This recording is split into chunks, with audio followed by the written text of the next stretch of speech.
Steve Sherlock here for Franklin Matters, Franklin Public Radio, available anywhere, anytime on the internet, WFPR.FM, and in your local Franklin, Mass. FM radio band, 102.9. Yeah, remember the dial or the push buttons? You can reset 102.9. Here today, virtually, with a school committee candidate for our biennial election coming up November 4. Ruthann O'Sullivan, welcome. Thank you for doing this. Thank you for doing this. I know you've been working day and night, and there's a lot of candidates, so we appreciate you. Hopefully, we'll get more views very soon on all of these candidates as it gets closer.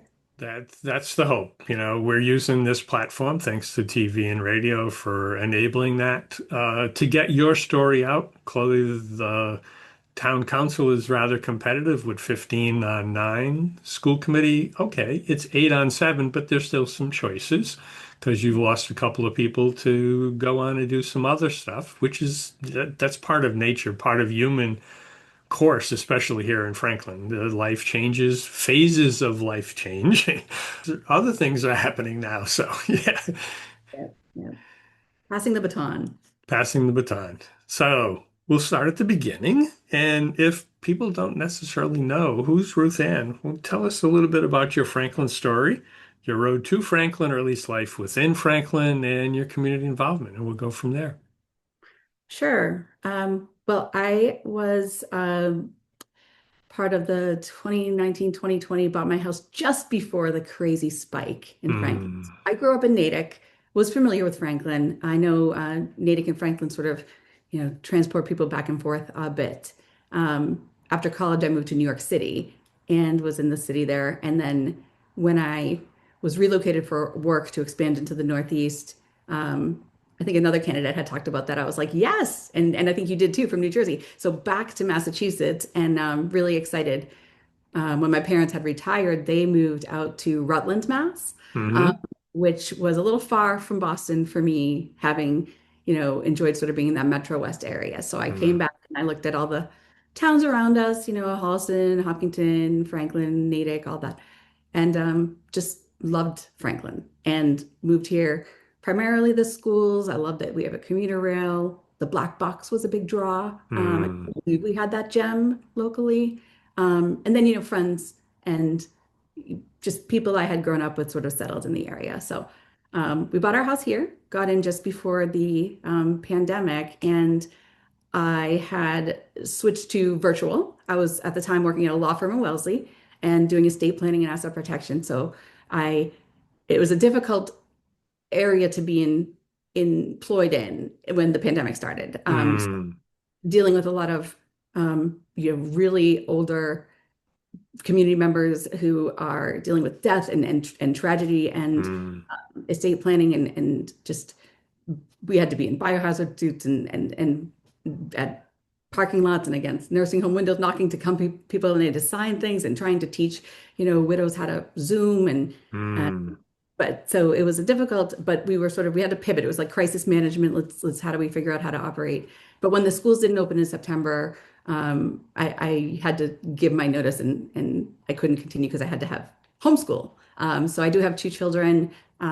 They're 13 and 14 now, but they were when we moved here, second and third grade. Mm, Um, so went to Oak Street and I guess my real engagement in the civic, engagement started when we had settled on Franklin and then we were watching school committee. One of the most remembered meetings I think was when Dr. Amberger was on the football field because we did it outside during COVID and she was pleading for adequate funding. I want to say the word that she used was adequate too. It wasn't even any sort of like pie in the mhm, sky type of um, verbiage. But I sort of gave it a second look and said, what's going on? What do you mm, mean? So then I just began emailing back and forth the town council. I met with Glenn Jones right away. I met with Al Charles right away. They were um, you know already kind of involved in their roles, and met with Jamie Helen a couple times, and I had looked into the school budget. To me, I was comparing it to other towns. It looked very comparable. It didn't look like there was anything extravagant going on in Franklin. So I was like, why aren't we having an override? It sounds like we need an override. Wasn't there a committee that started in 2019 and I was sort of just driving people a little nutty with that and started organizing parents around, what that would take to organize and get a movement started. Because I was told we can't have an override. There's no grassroots movement. We need the citizens to do it. So I did my research and looked into what does it take to start a grassroots movement. And then I just said, well, I guess I'll do it. 'Cause, like, I recently became unemployed and I have these kids homeschooled and, I'm not sort of using my brain in that way. So let's see what I can do to get the schools some funding. And the next thing I knew, it was sort of something that was already being discussed and pioneered by Roberta Trahan and obviously Dr. Bergen. And so I had contacted them and met with them and uh, and that's sort of how I became involved. And next thing I knew, I was running for school committee. It was sort of you and I talked about all the candidates that are running, and we do have 8 running for school committee. Um, that's exciting because I remember when I was asked to run, there were 3 open spots, and it Mm, was it was almost time for the ballots to be ordered. Um, so they said, "You're doing the work anyway. Come on, get in there and advocate for the schools." So I did, and I helped recruit a couple more people. Aaron Gallagher, who we are losing to the museum, which hmm. Paul Griffith was somebody I encouraged and talked into coming on board, which I'm psyched that he came on board too. So um, I like bringing people together. Just having conversations. A lot of in-home gatherings and rallies, and postcard writing and door knocking and holding signs and trying to engage the community and that's my Franklin story. So I've been part of the overrides in town, which we've lost twice, but they were close calls, and it is hard to get an override passed, Hmm. especially Franklin after learning the history. So um, I'm excited to continue the work. I think we've done some big things in the school committee, and I'm enjoying the work that we're doing, and I've learned quite a bit. And I think that the schools need continued advocacy. So um, that's my story. Here I Good. am. Yeah, we've been seeing each other for a lot of meetings. Certainly on the school committee side is in my reporting role and other events, certainly as part of the override campaign, et cetera. So related to that, civil discourse, as you're aware, certainly is a key component of our democratic republic form of government. And the political divide, specifically on the national level, certainly is leading to, unfortunately, I think, a wider divide here amongst the locals, which is unfortunate because, I mean, clearly in a local election, we're nonpartisan. There's no party tags when you're running for a school committee, town council, et cetera. So the question then is, as an individual, what can and would you do to help either bridge the divide or help avoid the divide going forward? Sure, sure. Great question because it bothers me so much that this is even happening at a national level. Um, I was just talking to a couple of friends of mine about this, how when you have people in your life that are just consistently talking about national politics, I always, challenge them to ask them, who are your town councilors where you live Hmm. and it's on your school committee where you live. And if they can't answer that, I'm like, it's it's the tabloids then. It's not, so I here in town, social media is can be really damaging to just social public discourse. I think there's a lot of misinformation on social media and things like that. So Hmm. that's a problem everywhere. I think that ultimately national politics doesn't have a place in local politics, really, because we're not deciding on major issues around, things like abortion or things like, I don't know what the hot topics are right now, but it's there's a lot of discourse. And in Franklin, we just want clean water. We want, good schools. We want to retain the good teachers we have. We want to not have potholes giving us flat tires. And we want the police and fire to show up when we call them. And we want to have safe community. And so I think that ultimately, conversations and dialogue and just being open. I will say what I will do personally, and owe Jane a call. I just tracked down Jane Tripp's number because she and I will message over Facebook, and we've been trying to get together to just kind of go over school budget things because I Hmm. want to kind of loop her in and give her more insight, given how much civic engagement. But Jane couldn't have been a more vocal voice for the no side of this override, and when I Hmm. was on the yes side. But when I see Jane, we have completely kind, engaging conversations. And I think that, Jane is somebody that I would like to see on the council too. I would like to see, I like that she shows up and she is engaged and she questions and she's brave and she does her work.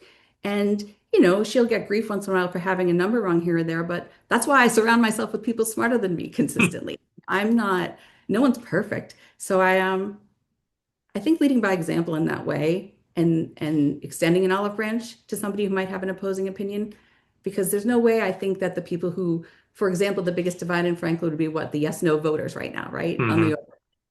I think the people who voted no don't want our schools to fail.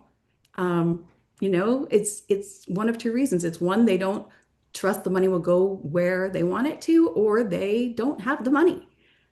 So there's people like Max Morangelo who's running for town council who went out and advocated for tax discounts for seniors in need and Hmm. got it to be more aggressive than it would have been otherwise without his advocacy. So um, I was really encouraging that because that's one of the ways that Norwood, which was sort of a model, they have sort of a fund to kind of supplement for the community that's hurting and not able to afford the override. So I think you have to meet people where they're at and assume good intent Hmm. and then just discuss policy from there and keep Agreed. it. Because, yeah, ultimately, it's just us, and we may be close neighbors or far neighbors, but we're all neighbors, and we need to figure it out somehow. Yeah, this is local stuff. It's not rocket science. It's math and values, Hmm. and we should be pretty aligned for the most part in Yeah. those things. Yeah. So, So you alluded to some of your experience and background professionally, work-wise. You can draw on that or whatever else might help bring to the table as you come to serve on the school committee as you have already. Um, or another way to phrase it is, what do you bring to the table that perhaps either would help set you apart from others or enable that coordination, collaboration on the school committee itself? sure. I have a legal and finance background. When I was, growing up, I was a figure skater. I was training, well, training like every kid dreams for the 1996 Olympics. But I took it pretty far. When I was 15, I actually was living with my coaches over in Vail, Colorado, uh, Hmm. and with Nancy Kerrigan and Paul Wiley and people, and I had real aspirations. I'm pretty tenacious when like a dog with a bone. Like when I Hmm. see injustice or I see, a problem that I think I can solve and it doesn't make sense why we're not solving it. It's like I can't turn off my brain. So I have a little bit of that competitive drive to achieve and succeed. Um, so those overrides killed me. But but I do have hope for Franklin. And here I am. I get back up again, right? So that's kind of a telltale sign that of resilience. But I would say also I was in banking. I was in New York City, went there right after school. And during the recession, I was an A paper lender. I wasn't part of that subprime. We didn't sell our loans on the secondary market for anybody who's financially savvy. But I had an opportunity to expand into the Northeast and took that opportunity to relocate back to here. So right around that was the 2008 recession. So I was part of a layoff, but I was happy I was back here Hmm. and leaned into my paralegal background. So I'm legal paralegal also, and that's the road I went just because the banking industry was sort of in flux. Um, and so I I enjoy policy now more than I ever thought I would Hmm. in the private sector. What I've found the most frustrating in the public sector is how much you can see how to solve a problem, but to get the buy-in of the community is such a challenge because Hmm. people aren't listening. So Mm, this engagement question that keeps coming up has always been a challenge. So just I'm somebody who invites people into my home constantly. If you talk to, I don't think there's maybe one or two town councilors that maybe haven't been in my living room. Just, hearing about what the parents that am with are concerned about, or um, so I think I'm willing to show up and I'm also willing to take action. And I'm also willing to admit that I don't know everything and seek information needed to figure things out. So much like credit Obama for surrounding himself with brilliant people. I'm never the smartest person in the room. There's people that I rely on to give me insights about the budget. There's people I rely on to give me insights about policy language. And I like to think that I'm open to feedback, to pivoting, and to learning and evolving. So it's been a big lesson the past couple of years. I also bring to the table my background. I'm not just all about the schools because my kids are in the schools and I need the schools to be great. Because I mhm, know that's sort of the narrative out there sometimes. Like when your kids get there, like pass the baton, it's your turn to be tortured and be part of the school committee. But going into this, I was first the one Franklin organizer. That was who I primarily was. That's what motivated me to get involved. So I did the work. I met with Chief Lynch and Chief McLaughlin and, the DPW directors and union presidents, and just wanted to make sure that the schools, we knew that our budget was tight. You talked to Ken Ajuk, who's one of the town council candidates, who showed up at the budget subcommittee wondering what's going on with the schools. Why is my daughter's favorite teacher getting laid off? And then, he's like an MIT grad and he does like numbers for a living too. He's looking at the budget going, there's no room. What are we doing as a town? So that's how he ended up, with me on this mission. And I kind of did the same thing. I didn't see any wiggle room. And I knew that our superintendent wouldn't want to be the villain. A lot of times the departments are sort of, when there's scarcity, they're almost put against each other in a political mhm, war, and it's hard to watch. And so I know the needs of the police station. I feel bad that the turnout, looking at the new police station, was so poor because they're trying to get people engaged. I would love to have people into the schools to see some of the challenges that we have. So I feel their pain. But I've I've familiarized myself, I think, beyond what a school committee member typically does with other departments and their mhm, needs, educated myself. So I do think that helps as far as ultimately we're sort of courting the town council to make sure we get that budget that we would like and that we need, more so need right now. Back in the day, we might have been pushing for some, more enrichment ideas and innovations, but right now we're just trying to keep our head above water. So it's critical that we're able to communicate with the town council and have those open dialogues, which I have them all on speed dial on my phone. I drive them crazy too. So love me or hate me, I'm here and I show up. good. Thank you for that. Definitely. So now for reference as well for the listeners, if you have just joined us for this one, you may not be aware that all the candidates did get all the questions in advance so we could have a nice thoughtful conversation. There's no trick questions here, as you may have heard so far. All candidates got three questions the same, and then the candidates based upon the role get the next set of questions different. So school committee will be different from town council, different from planning board, respectfully. So for the school committee questions, with the redistricting decision now behind us, and a lot of work still to be done, what do you see as the key priority for the district? I'm going to stay on brand here, and adequate funding is going to be everything. I mean, we have done as much work around efficiencies as we've been able to uncover. Like we have closed schools. These are concessions. Um, we have maximized our class sizes. Um, we have imposed fees on parents that are extraordinary. Um, $1,000 to play football. Like, yeah, it's $600 to run. Like, I got a, joking parent the other day who said, oh, my kid decided to not do cross country because I was like, sure you want to do this? I mean, I'm paying $600 for you to run through the woods. And I was like, oh, that pierces my heart that your kid just wants to join cross country and now you're having to have a conversation like, are you sure you're committed to this? Because we want kids to just try whatever they want to try. Mm, Um, so I think that at this point, our budget is very, very efficient. So I know that we've heard dialogue around declining enrollment, sort of coming back into the narrative, which was a really strong push from the council to us to do something big, hmm and it had taken us a few years of audits and trying to figure out what are we going to do, how are we going to make this work. And it was voted down once because it was just a tiny piece of the puzzle, and we wanted to just do it in a real thoughtful way in its entirety, and we've done that.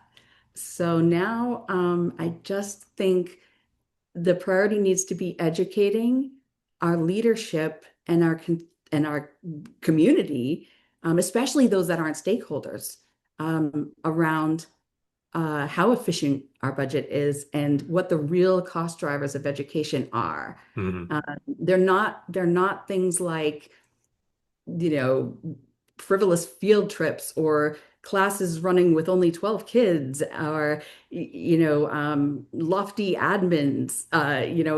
We've heard some accusations and some information rhetoric in the town and we're light, maybe on par with most admin teams. So it's like I invite people in.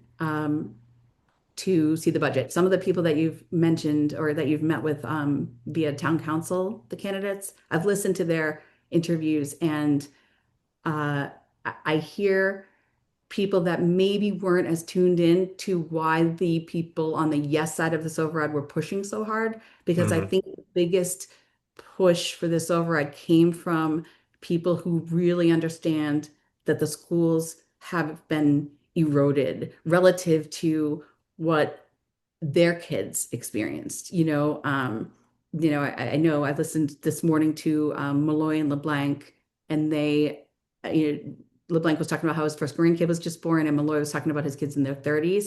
So I can almost guarantee that what they were given in an education was superior to what we're getting now. hmm It's just so, and I say that with hesitation because this is the conundrum of school committee is how do we show what's been eroded and what is lacking in competitiveness or bringing our rankings down and things that people don't love to talk about while still giving credit to the people that are leading our schools who are outstanding.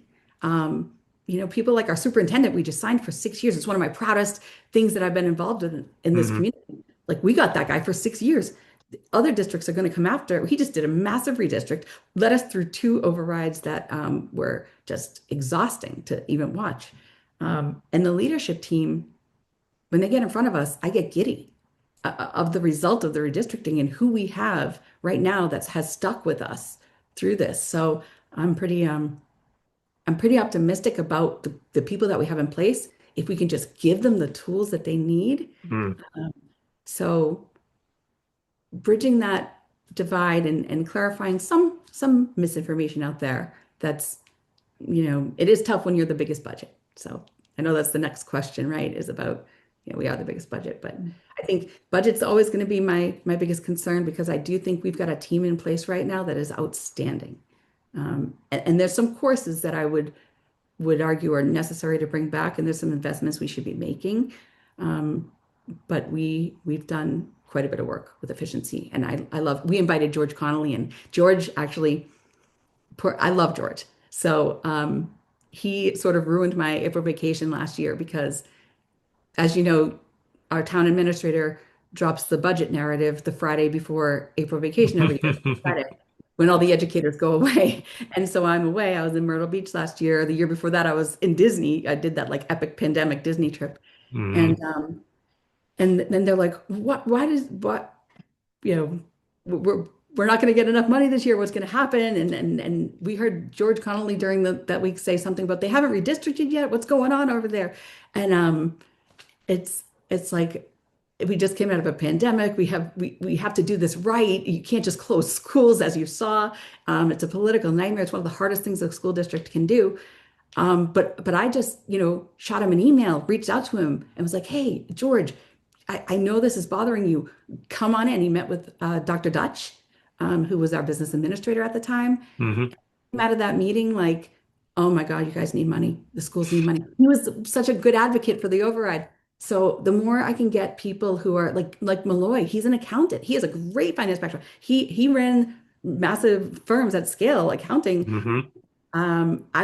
If I get him with our business admin and our superintendent, if I can facilitate a meeting like that and bring them together, I have all the confidence in the world that they'll see why we've tightened the belt over here, and now we got to look at what we're gonna do.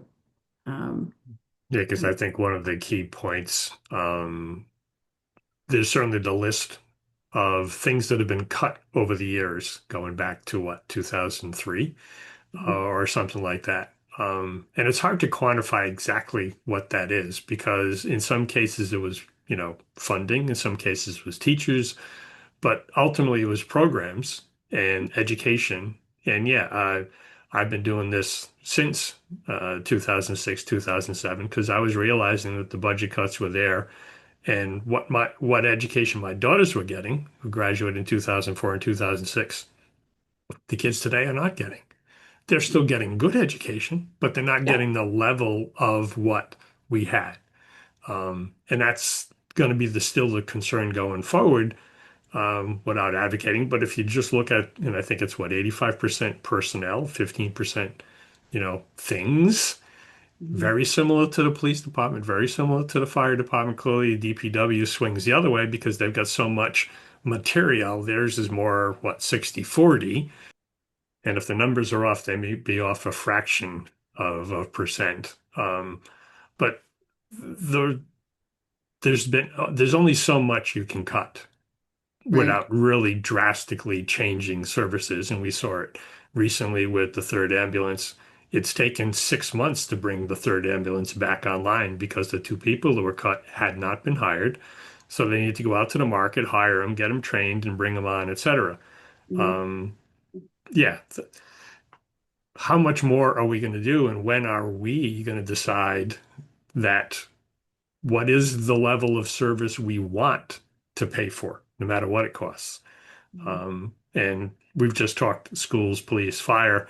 You got senior center, library, yada, yada, yada. There's the entire set of town services, never mind school side. So there's a Yeah. bunch of challenges ahead, which is why we need to make good votes when it comes to November. So yeah, we were talking, getting into kind of the budget question. It's certainly the large, and I think you covered a bunch of things there. But do you have any other ideas in regards to how we help resolve this kind of structural deficit?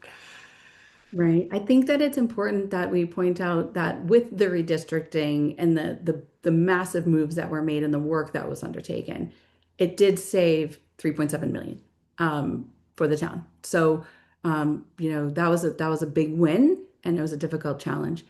We And we are, should reemphasize that specifically because it's 3.7 million forever, not yes, just 1 year, right? Because yeah, that money is gone.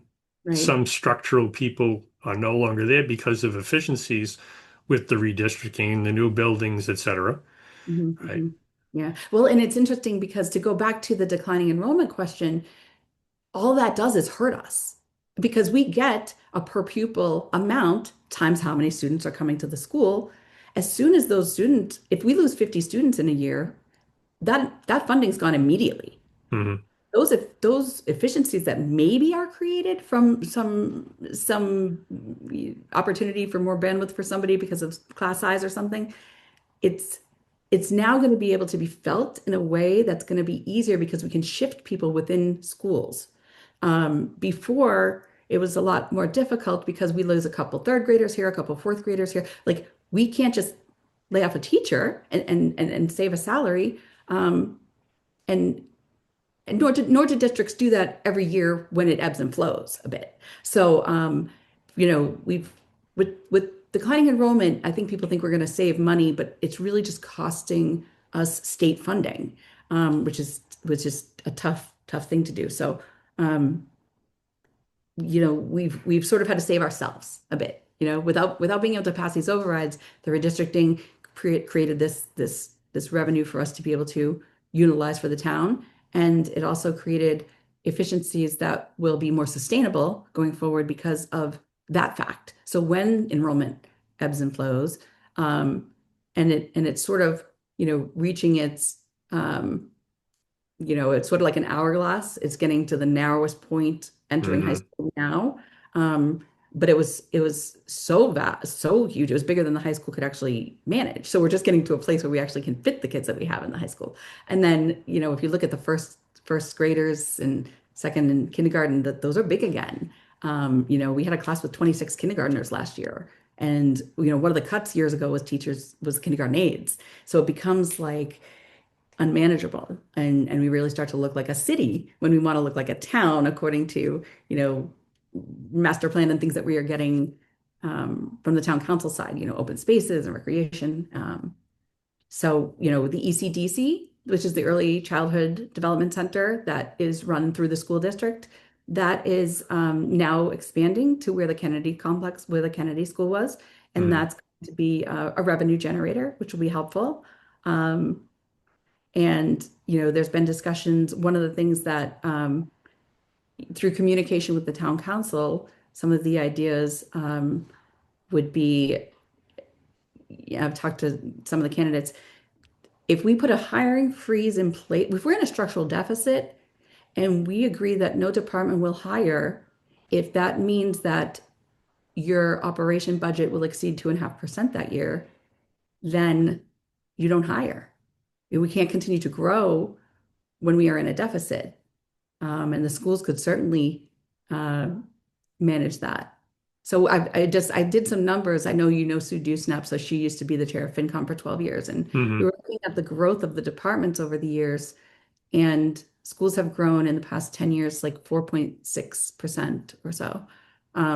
Emergency services have grown just over 6%. Chief Lynch will say, they're finally fully staffed after the numbers that they needed in 2000, and now they finally got staff, so they grow That at was prior to the cuts they just had from the failed override, right, though. right. And they had to Right. get Right. a recess officer, so it's a double whammy. Yeah. And then general government has grown 9%.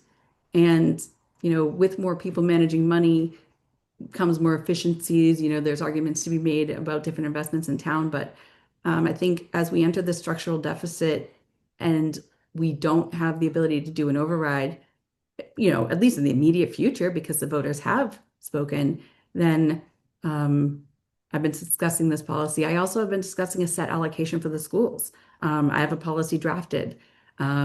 There were citizens that wanted to do it by petition during this election that we were like, whoa, whoa, whoa, let's wait and talk to the council and do this,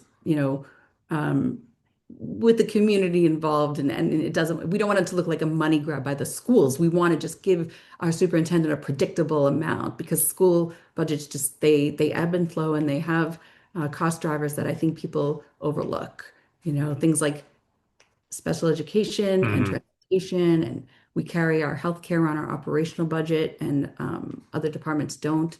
And there can be an argument made that that could help us if healthcare was over projected and came in less, which I don't know that that happens often, but there's Not recently, anyway. we're not keeping pace with inflation, and last year at the joint budget the kickoff of the joint budget subcommittee meetings, which happened September 11th, I had asked Dr. Dutch, who was our business administrator in the schools, to come up and just talk about, in his experience, the growth of school budgets. That they're 3.5%, 4.5% a year. They don't live within that 2.5%. So we have to figure out a way for the schools to have a predictable allocation where they don't feel beholden to our superintendent. He doesn't report to the town administrator. He does definitely, they have to work together, but you want the superintendent creating a budget that's adequate without pressure about what's available. Hmm. And that's been my only, when we do our superintendent evaluations, I can't speak more highly of our superintendent. The one concern I always put on that evaluation is I'm concerned that you've grown up in a culture of scarcity. And it's unfortunate because I want to be able to convey to the community what's at stake here and what are our kids, you know, going to miss out on. Um, so it's a delicate balance to continue to be proud of our schools and just the amazing achievements of these kids and still advocate that we've really lost ground. Um, so it's I think it's going to take a little bit of town council policy and town council relations. I think it's critical that the town show up to this election if they care about the schools and the funding that we get. Their voices have to be heard because the town council, I don't know what the perception is going to be of the new town council, but we are the biggest budget. So it is sometimes I think easier to just say, oh, it won't hurt them as much. But boy, are we efficient. We are tight as can be right now. Hmm. So I don't know where. I mean, we are right now not running things. I'm getting calls about kids that, aren't getting what they want in classes and offerings and clubs. So we're already below what I would think is adequate for the schools. We've already made too many cuts. So I don't know what the answer is. I thought the answer was the override, but I think if we can gain some trust and some education, just continue this conversation, you know, we'll fix it. I promise. Eventually, we have to Yeah. somehow. Yeah. Or live with the consequences. Those are the two choices. Yeah. And So while we've had clearly a budget focused discussion, but we've discussed a bunch of other things as well. If there's another topic that you'd like to weigh in on, or just, you know, we've got the opportunity. Voters, residents are listening. You can make your final pitch, so to speak. I just want to invite people to reach out to me. I've had many, many, many meetings with people in the community. Just, you reach out to me, you ask me a question. If I can, I'm happy to go have a coffee at Birchwood and catch you up to speed on some of the things that the schools are doing. And I think that the vote this time around is going to be so impactful. It's going to impact our kids. It's going to impact our home values. Hmm. We're sort of at a tipping point in town. And I don't like to boohoo other towns, but there's rhetoric out there like, are we going to become this town or are we going to become this town? And I know that people don't like the building. Um, I don't know as much about that area. I just know that if we're not going to pass overrides, we got to figure out how to grow in a way that the people will accept. And I know there's been advocacy again for easier accessory dwellings in order to kind of expand on, people's own personal single families, letting college kids come back and stay there for a bit, aging parents, things like that.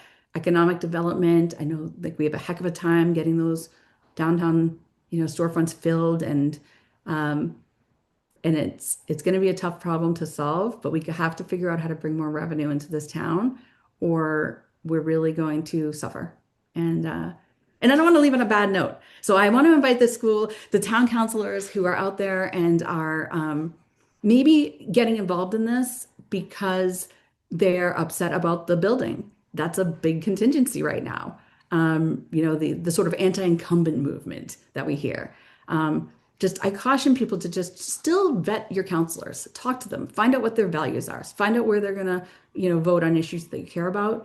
Um, and I invite them to come talk to me because anybody who thinks that the schools need to go line by line and tighten up the belt and get creative, I promise you, I welcome feedback. We are desperate for, advice on that front, but I believe that you'll find that we don't have wiggle room and we're going to have to figure something else out besides cutting the schools.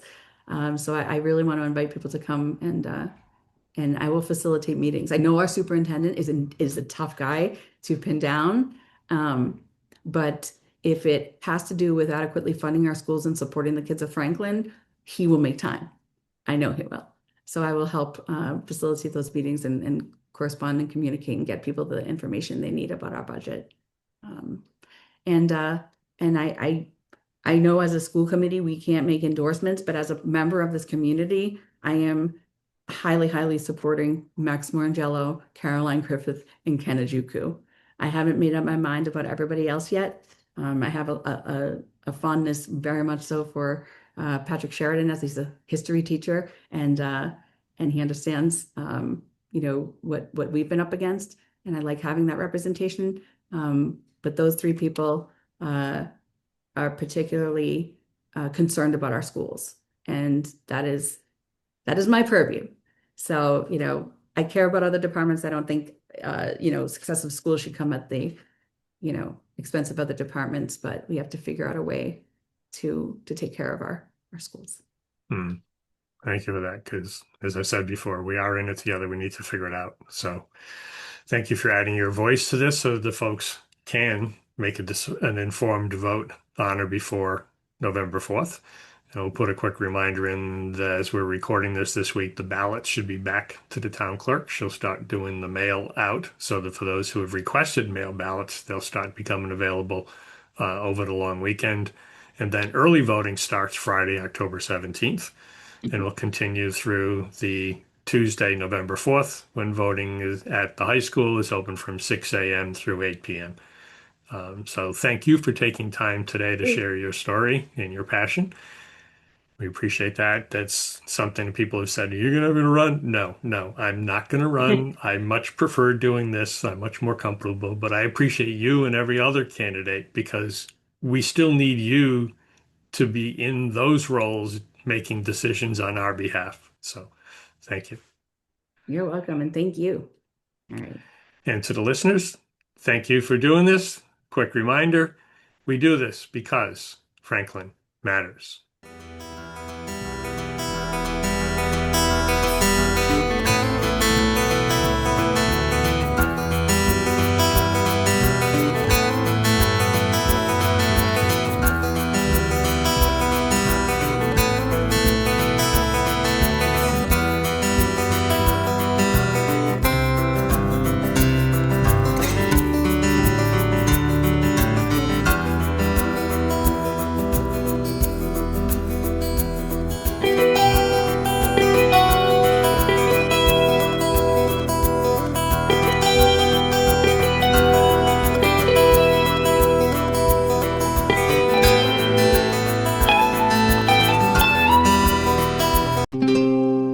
This program was made possible by your Franklin friends and neighbors, good folks just like you.